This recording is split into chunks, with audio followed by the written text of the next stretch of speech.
Before we get into today's show, let me tell you about the latest deal from Mike Lindell, MyPillow. Once again, the big box stores have canceled their orders simply because they don't agree with Mike Lindell's politics. They don't like it because he supports President Trump. Well, he's going to pass that savings on to you. No more middleman. And boy, does he have some great deals on the Giza Dream sheets and the Percal bed sheets. Listen to this. Giza Dream queen size, normally $139.98. Your wholesale price, $69.99 when you use promo code Joey. King size, only $79.99. The Percal queen size, normally $89.98. Your wholesale price, $29.98 when you use promo code Joey. Just call 1-800-893-4059 or go to MyPillow.com. Always use promo code Joey. Free shipping options available. This allotment's not going to last very long. When they're gone, they're gone.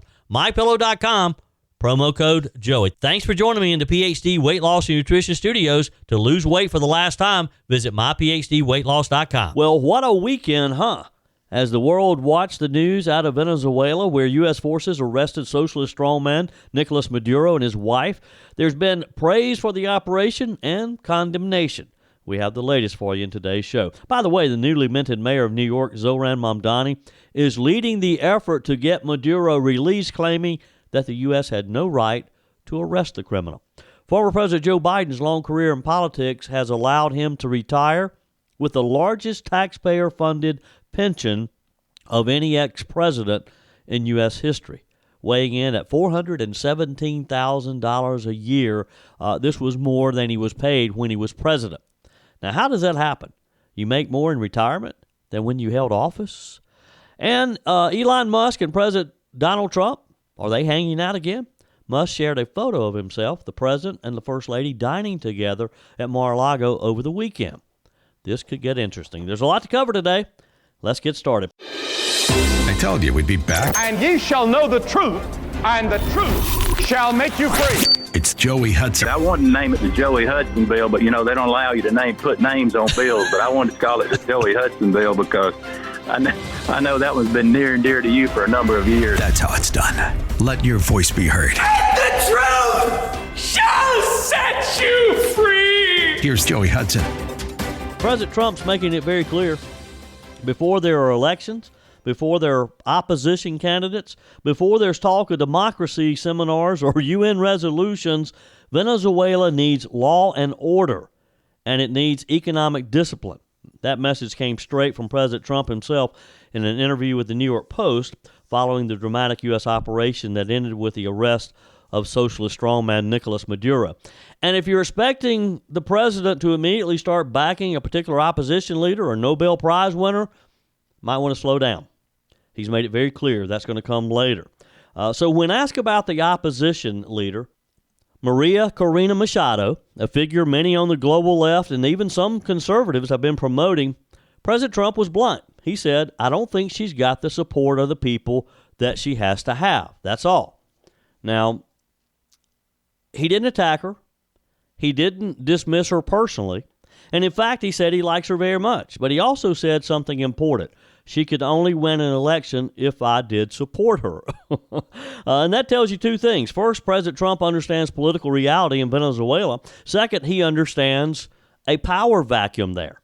And third, maybe most importantly, the president is saying elections don't mean much if the country itself is broken. You got to build the country first before you can introduce a democracy. He brushed aside the idea that elections should be rushed. Instead, he said we should run the country with law and order. Now, that's a sentence that the Washington foreign policy crowd absolutely hates because it cuts straight through decades of failed thinking. The president isn't interested in paper elections in a collapsed state. He's not interested in symbolic ballots run by broken institutions. He's not interested in repeating Iraq or Afghanistan. Neither are we. He said Venezuela has been plundered, stripped bare by socialist mismanagement, and is now, in his words, literally become a third world country ready to fail. And that's reality, isn't it? Now, the idea that the U.S. will be, quote, running the country has the Democrats on edge. Secretary of State Marco Rubio sparred with ABC's George Stephanopoulos yesterday as the This Week host repeatedly pressed Rubio over whether the U.S. is going to run Venezuela. Now, after extracting dictator Nicolás Maduro on Saturday, President Trump, during his long press conference, you may have watched it. It was quite interesting at times. He said during that press conference, though, that the U.S. was now, and this is a quote, going to run the country until there can be a safe transition of power. He repeated that multiple times. And you could sort of hear the gasps in the room from the mainstream media when he said, we're going to run the country. Now, George Stephanopoulos asked Rubio what authority the U.S. has to run Venezuela. Here's the exchange. Let me ask the question again. What is the legal authority for the United States to be running Venezuela? Well, I explained to you what our goals are and how we're going to use the leverage to make it happen. As far as what our legal authority is on the quarantine, I'm very simple. We have court orders. These are sanctioned boats, and we get orders from courts to go after and seize these sanctions. So that's, I don't know, is a court not a legal authority? So is the United States running Venezuela right now? Well, I've explained once again, I'll do it one more time. What we are running is the direction that this is going to moving forward. And that is, we have leverage. This leverage we are using and we intend to use. We started using already. You could tell the secretary was getting a little bit agitated with Stephanopoulos for asking the same question over and over. That question has been asked by many in the mainstream media. Again, they can't stand the idea of the president saying, we're going to run the country for now. Secretary Rubio added that the goal was to ensure Venezuela would no longer be a, quote, narco-trafficking paradise that aids U.S. adversaries and gives Venezuelans none of the money. And that's the whole idea. That was the thing the president kept saying is, we want a better life for the people in Venezuela. And look, if you saw any of the response of the people in the country, there was celebrations in the street, not only in Venezuela, but by other Venezuelans all around the country, particularly here in the U.S., who had fled the country because of the conditions there. And look, yes, the president made it very clear. Venezuela is a valuable country. There's oil there. He pointed directly to the Venezuelan oil and its other natural resources, saying the country should be run in a way that actually benefits its people and stabilizes the region. And I don't see how anyone can object to that, because Maduro and his thugs they've been robbing the country for decades now. I mean, this isn't about U.S. occupation. It's not about Trump building an empire. This is about preventing a failed state from becoming a permanent humanitarian migration and security disaster. And the president framed it as a win-win for Venezuela, the United States, and the entire world. He also took what you might call a very justified victory lap over the operation itself. And let's be clear, by any military standard, wow, was this a success. It made me proud just hearing the generals describe the operation on Saturday. The president said we had a complete and total victory, and that we did. No Americans were killed, no aircraft lost, only a few wounded, including helicopter pilots who kept flying despite being hit. The president praised their bravery, their professionalism, and noted the enormous risk involved. He said something that stuck with me. You go into these things, you don't know if 50 people are going to die or not. That's reality. That's the responsibility of the commanding officers, though. And it starts with the president, the commander-in-chief. And yet this operation was executed with precision and restraint. And doesn't that just make you proud that our military can pull off an operation like this? I mean, the president compared the mission to other defining moments in his presidency, taking out ISIS leader al-Baghdadi, eliminating Iranian General Soleimani, destroying Iran's nuclear program. I mean, each one followed the same principle. You make a decision that you're going to take action, you take decisive action. You have clear objectives and not an endless war. You're not going into some country to fight for decades. this is not nation building. It's not. It's about stabilizing a nation and a region, and there's a big difference there. So when asked about reports that Maduro's allies, including his vice president Rodriguez, might resist or stir unrest, the president shrugged it off, saying, "I don't get concerned about things." That's not arrogance. It's confidence in our military. It's confidence in preparing for this task. And boy, I mean, the generals told us they had been practicing going through the maneuvers for weeks now, and boy, did they pull it off. Boy, the president did not rule out elections. He didn't rule out Machado. He didn't rule out anyone.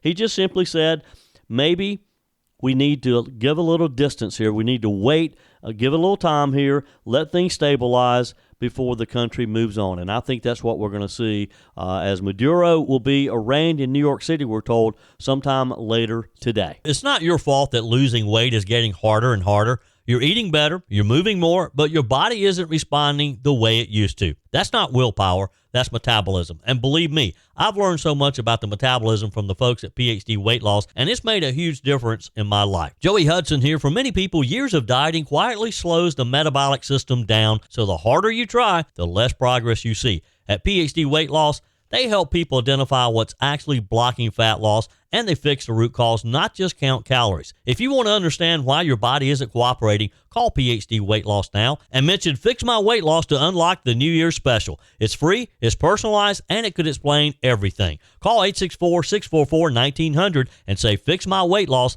That's 864-644-1900 and say Fix My Weight Loss to get started today. You can also find them online at myphdweightloss.com. That's myphdweightloss.com. Start the new year off right and fix your weight loss. We'll get back in just a minute to the operation in Venezuela and more of the details, things that we've learned since the operation was successful and we learned about what had happened on Saturday. But I saw this headline in the New York Post, and I thought, I'm reading that incorrectly. It was about former President Joe Biden's pension. Now, yeah, Joe Biden had a long career in politics.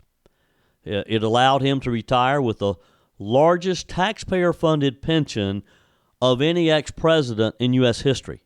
He's being paid $417,000 per year. That's more than a president makes. He's 83 years old. He's in line to rake in this massive amount, and the way he's doing it is because he actually has two pensions. His first year as a former president, according to the National Taxpayer Union Foundation, this is very unusual. Damian Brady said it's pretty unusual, historically unusual, to have such a large pension amount. I would have to say that it's the largest. Now, how did it get here? How did Joe Biden accomplish this when he couldn't accomplish anything else as president? Well, this hefty estimate is double what Barack Obama receives. It's double what most ex-presidents receive. And the reason he's able to do this, leaving the White House and actually being paid $17,000 more per year than his president, because, the president's paid $400,000. This reflects, according to the National Taxpayers Union, Joe Biden's unique situation as a former senator, as a former vice president, and then, of course, as president. This career path has allowed him to take advantage of a certain loophole that lets him tap into multiple taxpayer-backed retirement funds. He once described himself as one of the poorest members of Congress. He's able to collect the lucrative payouts by double-dipping in benefits established under the former President's Act of 1958, as well as civil service retirement systems that ex-senators can pull from. Annual pay in this pension plan is determined by a formula that takes into account Biden's 44 years in the Senate, then his 8 years as vice president, as well as his 3 highest years of salary during that span. According to Mr. Brady, Biden's starting pension could be as much as $166,000, including an $18,000 set aside in the program for the spousal portion of benefit. Who also noted that his estimate assumes Biden sought to maximize the size of his Senate pension. Now that's his pension, his Senate pension only. The former president would also rake in more than $254,000 in annual benefits from his presidential salary. So you add those two together, and that's how you get the $417,000. Biden, who was elected to the Senate in 1972, he entered office before the Senate retirement plan was tweaked to make it a bit less generous for newly incoming members. On top of the check from the Senate and his vice presidential service, Joe Biden also receives $250,000 annually from his presidential pension that I just mentioned. Under the 1958 law, Biden's presidential pension must be equivalent to the salary of a cabinet secretary, which is currently $250,000. The law was enacted amid public concern over former President Harry Truman's purported financial struggles after leaving office, although several historians and experts now believe that Truman was actually a multimillionaire after his presidency and not on the verge of becoming destitute, as he claimed. Now, this whole system, this pension system, established a number of additional taxpayer-funded perks for outgoing presidents, like money for staff, equipment, and office space. For fiscal year 2026, the General Services Administration has budgeted more than $1.5 million for Joe Biden, $727,000 alone for office space, more than any other former president. Brady said there's no cap on the rent for that. So it could be in a high-density area with high rent, and there's no limit on the amount of square footage that's being rented and funded by taxpayers. It's provided for the rest of Joe Biden's life. Now, a representative for Joe Biden did not respond to the New York Post request for comment. Of course they're not going to. Mr. Brady questioned whether younger former presidents like Obama should be able to build the government for life for office space often used to write memoirs and secure lucrative speaking engagements. He also argued that lawmakers should take action to prevent future former presidents from making the kind of taxpayer-funded windfall that Joe Biden is reaping in his retirement. He said Congress ought to look at that to prevent such an extravagant pension among former presidents in the future. Last year, Senator Joni Ernst introduced the Presidential Allowance Modernization Act, which aims to do just that. It aims to limit presidential pensions to a flat $200,000 and would cut perks like the office space, staff, and travel expenses. Now, what wasn't mentioned here is, they also get Secret Service protection for the rest of their lives. No telling what that costs to have Secret Service agents outside of Joe Biden's home, outside of his office in Delaware, and anytime he travels to accompany him. And also other members of the Biden family. A previous version, we're told, of this legislation that Joni Ernst is supporting was passed by Congress in 2016, but guess what? Barack Obama vetoed it before he left office because he stood to benefit from the perks that were going to be axed. Under federal law, every member of Congress can qualify for an annual pension benefit after completing 5 full years of service. That kind of came into the spotlight recently when Representative Marjorie Taylor Greene, who began serving January 3rd, 2021, she raised eyebrows when she announced that her last day in the Congress would be today, January the 5th, giving her just enough time to meet the eligibility threshold and qualify for $8,717 per year in pension. Her pension benefit is low when compared to the estimated $107,000 per year payout that longtime Representative Nancy Pelosi will receive when she leaves Congress next year.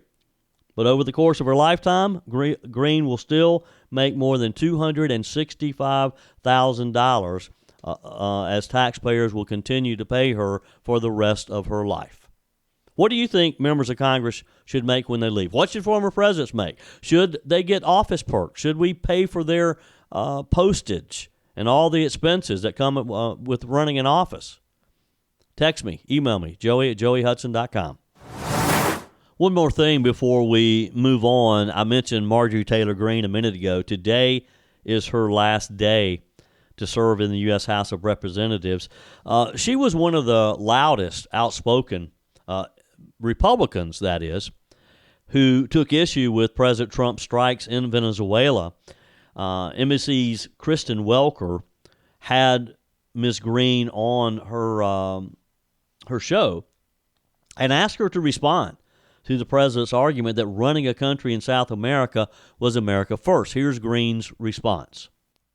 Pushback here is if this was really about narco-terrorists and about protecting Americans from cartels and drugs being brought into America, the Trump administration would be attacking the Mexican cartels. Now, I am not defending Maduro, and of course I'm happy for the people of Venezuela to be liberated, but Americans celebrated the liberation of the Iraqi people after Saddam Hussein. They celebrated the liberation of the Libyan people after Gaddafi, and this is the same Washington playbook that we are so sick and tired of, that doesn't serve the American people, but actually serves the big corporations, the banks, and the oil executives. And so my pushback here is on the Trump administration that campaigned on Make America Great Again, that we thought was putting America first. I want to see domestic policy be the priority that helps Americans afford life after 4 disastrous years of the Biden administration.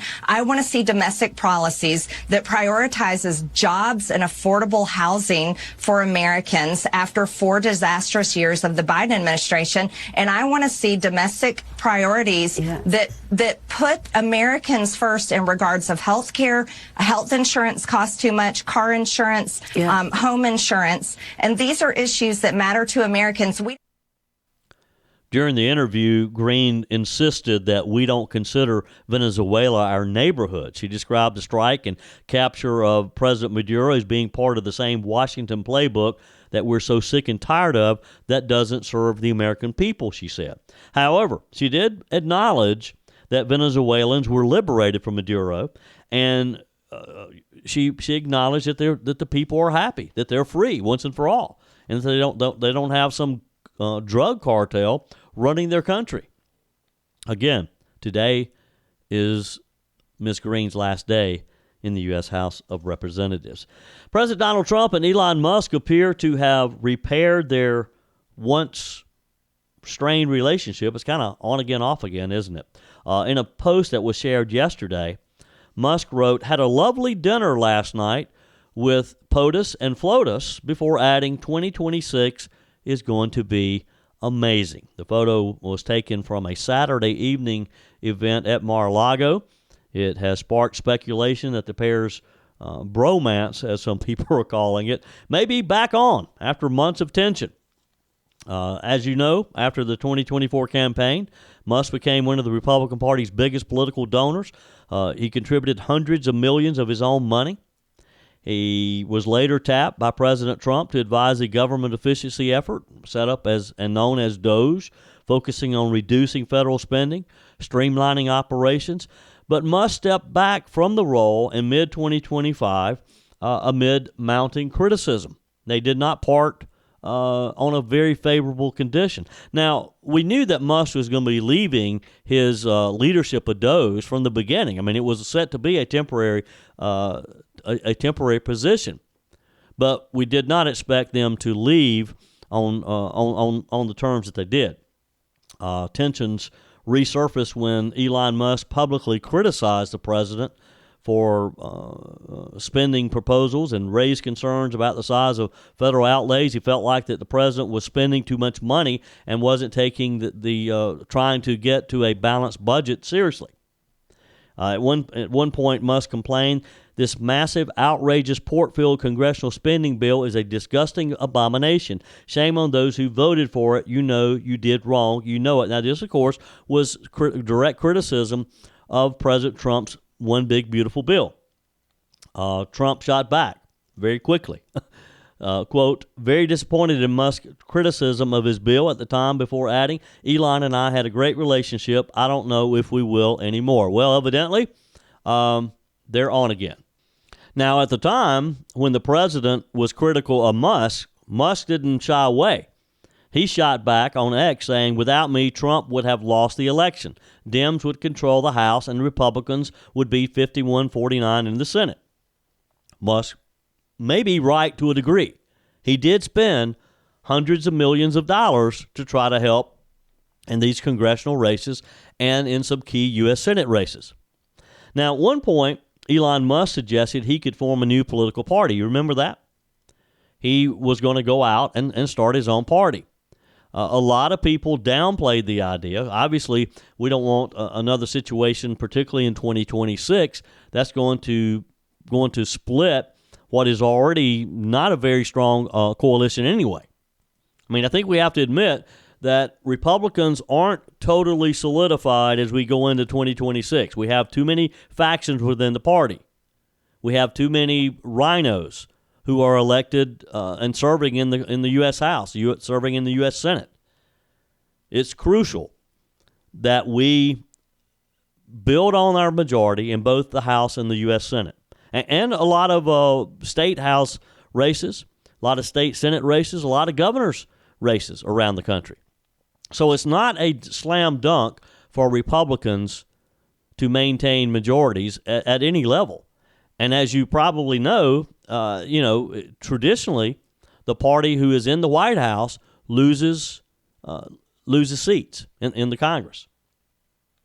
So we need Elon Musk, we need Donald Trump, we need everybody working together in order to buck the trend. And I think we can. Now, so let's get back to over the weekend and this dinner. In late September, there seemed to be a bit of a crack in the armor.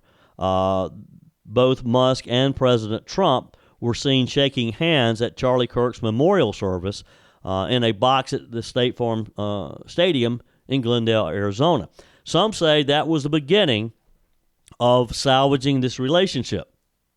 Musk was also seen at a White House dinner in November as President Trump hosted Saudi Crown Prince Mohammed bin Salman. Fox Business's Edward Lawrence asked Trump at a cabinet meeting in early December if Elon Musk was, quote, back in his circle of friends. President Trump responded, well, I really don't know. I mean, I like Elon a lot.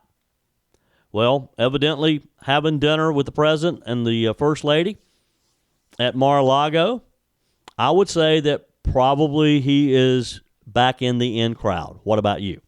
And speaking of Elon Musk, and this is just typical of how he operates, his Starlink company, and look, I know many of you during Hurricane Helene and people in the Carolinas lost internet service. Elon Musk was one of the first to come in and to donate Starlink to people in the Blue Ridge Mountains who could not get internet service for months.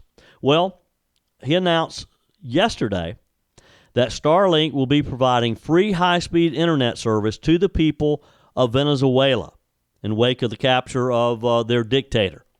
The Starlink account wrote in a post, quote, Starlink is providing free broadband service to the people of Venezuela through February the 3rd, ensuring continued connectivity. Musk reposted the announcement, writing in support of the people of Venezuela alongside a Venezuelan flag emoji. The Tesla, SpaceX CEO, he's been outspoken in his support of the operation that led to Maduro's capture. He was one of the first to post on X supporting the president. He said in his first post on Saturday, quote, long overdue prosperity is coming for the people of Venezuela. Starlink's SpaceX satellite internet service provides high-speed internet to more than 6 million active users worldwide, according to their website. So again, it's just another example of how Elon Musk steps up and tries to fill a need somewhere. I think he's a very generous man, and I think he truly wants to help people when they're in situations like the people of Venezuela are right now, just like he helped the people in the Blue Ridge Mountains after Helene. Now, whether or not this leads to further involvement in the Trump administration, who knows? I do think that Elon Musk will not sit on the sidelines during this 2026 election year. I do think he will try to jump in and try to help us keep the majority in the House and the Senate. I think he will probably he'll step up and donate millions of dollars again, possibly, to help candidates all around the country maintain their seats, and in some cases, some of the challengers who can help us pick up new seats. We'll see. Your comments are welcome. Text me, email me, joey@joeyhudson.com. Your comments are welcome on the Furman Ford text line, 864-477-JOEY. That's 864-477-5639. Emails always welcome, joey@joeyhudson.com. Speaking of the Furman Ford text line, it's never been more important to support locally run businesses owned by people who actually live here in the upstate. Let me take a minute to talk with you about our friends at Furman Ford. If you're looking for a new vehicle, maybe a great pre-owned vehicle, one you can trust, or maybe you're looking to order that special vehicle. Either way, if you want a new one, a brand new one, or a pre-owned that you can trust, the folks at Furman Ford, they're there to help you. Their name is on the sign because their name is on the line, because every single transaction is important to them. Jim Furman, Matthew Furman. They do business the right way. When you stop by, when you give them a call, or maybe when you just send them a quick email, you're always going to have access to a member of the Furman Ford family. And by the way, they also offer great service, and you're not going to have to wait weeks and weeks to get it done. And you do not have had to purchase your vehicle at Furman Ford. Doesn't even have to be a Ford. They service all makes and models. Visit my friends at Furman Ford online at furmanford.com, furmanford.com. In addition to Elon Musk supporting the president and his move to arrest Maduro, here's an unlikely source of support. Sarah Foster celebrated over the weekend the capture of the Venezuelan leader. Now, you may say, well, who is Sarah Foster? In a series of social media posts, the daughter of music legend David Foster admitted she's been helping families in Venezuela for more than a decade and encouraged her followers to learn about the conditions people have been surviving under Maduro's rule. Now, David Foster is one of the most successful music industry legends you'll ever know. If you're not familiar with his music, just Google David Foster, and I guarantee you there's songs that he has either written or produced that you'll recognize. His daughter shared on X, "People are just addicted to being mad. Well, while you're mad, Venezuela is happy for the first time in 25 years. And she's right. People are just mad because Donald Trump did this. A lot of people that I heard on the Talking Head shows yesterday who are critical of the president, they don't have a clue what they're talking about. They have no idea what the people in Venezuela have had to suffer and endure for all this time. U.S. forces, of course, removed Maduro and his wife, Celia Flores, from their compound on Friday. And again, I'm just amazed at that operation.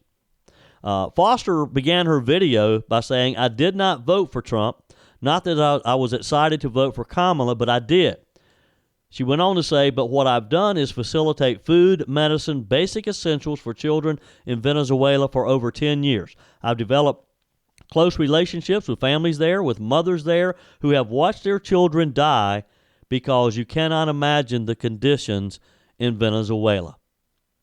The Foster's daughter pleaded with her followers, saying, "You cannot imagine parents unable to get the basic essentials for their children." She said, "I spoke to families, to mothers who watched their children die on the floors of their home. It cannot be imagined," she said. So she went on to say, "Before you want to criticize this and make this a Trump thing, look into the conditions and the quality of life for how people have been surviving and living in Venezuela. Venezuela is not occupied today. Venezuela is liberated today, truly. Learn about it, read about it." And she wrapped it up by saying, "Again, I'm not saying this is all about the oil. Maybe it is. Maybe it isn't. Maybe it is truly sinister. But for the people of Venezuela today, this is a good thing. This is a good thing." And she's right. People will have a much better life in Venezuela than they could ever imagine prior to last Friday night. Now, guess who believes that the former president of Venezuela should be released? And this is really a stretch. You know, the new mayor of New York, Zohran Mamdani, and look, he had been dominating the headlines until this came along. He has said, if you'll recall, that Israeli Prime Minister Benjamin Netanyahu, if he comes to New York, that he should be arrested. Remember him saying that? Remember Mamdani saying that? Well, now Mr. Mamdani is crying foul with President Trump for arresting Madman Maduro. The New York Post put it best when they said, socialists of a feather flock together. Well, the mayor and his comrades in the Democratic Socialists of America party want deposed Venezuela President Maduro return to power. The Democratic Socialists of America put out a lengthy statement demanding the return of President Maduro and First Lady Celia Flores to Venezuela. Meanwhile, the DSA is starting a join our hands off Venezuela to get the imperialist United States out of the socialist, oil-rich country. The socialists want to protect the socialist. In its statement, the removal of Maduro, the DSA claims that the Trump administration has started an illegal war against the country. They said this is a nakedly imperialist war to install a U.S. puppet government that will give Venezuela's oil resources over to U.S. corporations and to force U.S. over Latin America. The new Trump corollary to the Monroe Doctrine. This war is illegal both under international law and the laws governing the declaration of war within the United States. They went on to say Trump's war has nothing to do with drug trafficking. There's no substantiated evidence that high-level members of the Venezuelan government are so narco-terrorists, yet the Trump administration is using this claim as the pretext for this illegal war. Now, they obviously haven't listened to any of the many Venezuelans who have been interviewed and the families who have fled to the U.S. over the years, have they? I don't know how you could, with a straight face, try to defend what Maduro has done to that country. The Democratic Socialists of America compared the U.S. military's actions to the failed war against Iraq, claiming it will only impoverish the people of Latin America. Here's some of their demands.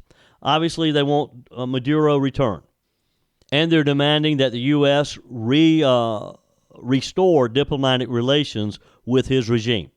They want an immediate end to military violence against Venezuela and total withdrawal of all U.S. forces and operations from the Caribbean. They want to put an end to sanctions against Venezuela and suspend the failed war on drugs. So I guess they want us to just sit back and let Maduro go back to Venezuela and restart his drug empire. And us sit back and just let it happen. Watch it happen. Watch the flow of drugs come back into our country. Their final one was a U.S. foreign policy centered on peace, multilateralism, and respect for national sovereignty and self-determination. Now, as you know, the newly sworn-in mayor, Mamdani, is a DSA member. And as I said a minute ago, he personally called President Trump on Saturday to express his opposition to removing Maduro, claiming it's a violation of international law. Now, my first response when I heard that was, who cares what the mayor of New York has to say about our international policy? Sources and longtime friends of Trump said Mamdani is playing with fire, jeopardizing his honeymoon with the president by grandstanding in opposition to the capture of Maduro. Trump will cut his knees out from under him, won't he? Trump has been gracious and even appeared to be supportive after he met with Mamdani at the White House last month, which I thought was a mistake to even have Mamdani invited to the Oval Office. Mamdani boasted that he personally called the president on Saturday to voice opposition to the military. Trump pollster John McLaughlin kind of laughed in response, saying, "I'd like to see the transcript of that phone call," saying, "I wouldn't challenge President Trump on this policy. He's dead set on stopping murderous drugs from being smuggled into the U.S." Mamdani is playing with fire, and Donald Trump will show him to the exit door faster than he can imagine. That's it for today's edition of Just the Truth. Thanks for joining me in the PhD Weight Loss Studios. To lose weight for the last time, visit myphdweightloss.com. If you haven't joined my mailing list yet, visit my website, joeyhudson.com. Click on the Connect with Joey button so that you can receive our emails and the most up-to-date news. Also, join me on my YouTube channel. Be sure and like, comment, and subscribe. Just search for Joey Hudson. As always, thanks for spending a few minutes of your day with me. Do me a favor and forward this episode to a few friends. Just click on the share button and send to your contacts. We need to build an army of conservatives to win our country back, and we can do that by continuing to share the truth with our friends and family. Keep those comments coming via the Furman Ford text line 864-477-JOEY. Email to joey@joeyhudson.com, and I love your messages on the MyPillow message line. Again, that's 864-477-JOEY, 864-477-5639. Be sure and take advantage of the MyPillow special, just $14.88 on the standard MyPillows when you use promo code Joey. Order online at mypillow.com or call 800-893-4053. We're back again tomorrow and hope you'll plan to join us. Until then, remember, God's got this. He's still in control.